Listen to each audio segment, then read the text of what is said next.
I am a police officer.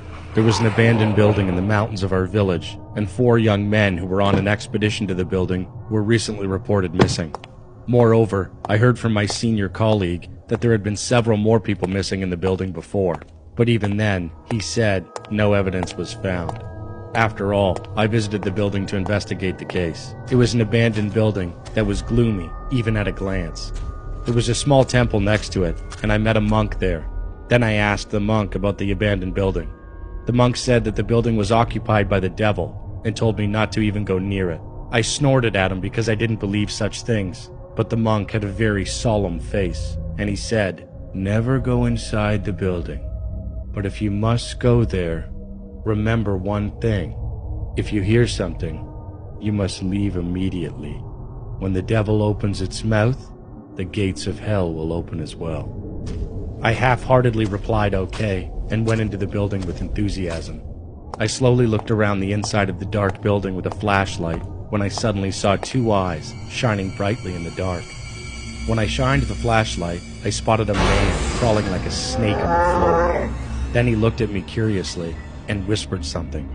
However, I couldn't hear what he was saying. I pointed my gun at him and shouted, asking who he is. But he kept muttering and ran away, and I followed him. Then, suddenly, my vision was surrounded with total darkness, and I heard his voice, which sounded loud. "My master says he is happy that new food has arrived." As soon as I heard that, I got goosebumps all over my body, and at that moment, I heard the monk's voice in my head. "Get out of that building right now! You are now walking through the entrance to hell, following that snake!"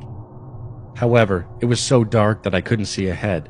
At that time, I heard the monk's sutra in my head, and it became bright again. I felt that I was not inside the building, but in a space surrounded by red veins, and heat radiated from all over the place, making me feel like I was in a pit of fire. And there was a big hole in the floor, and the inside of the hole was like the intestine of a big monster. The intestine kept on wiggling, and a number of hands came out of it that started to grab me and pull me. I fought to death, but the strength of the hands pulling me was so strong that I gradually slipped toward the hole.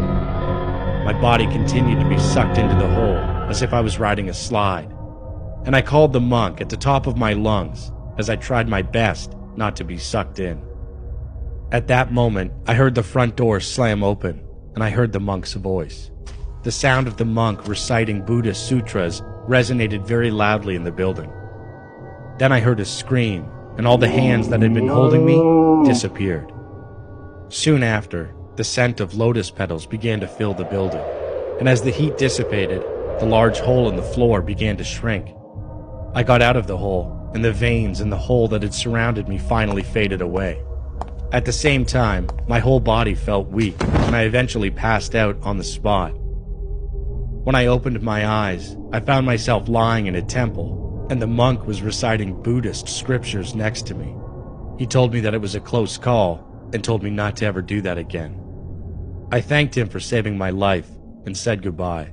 Since then, I never went near the building again, and only then did I realize where the missing people had gone.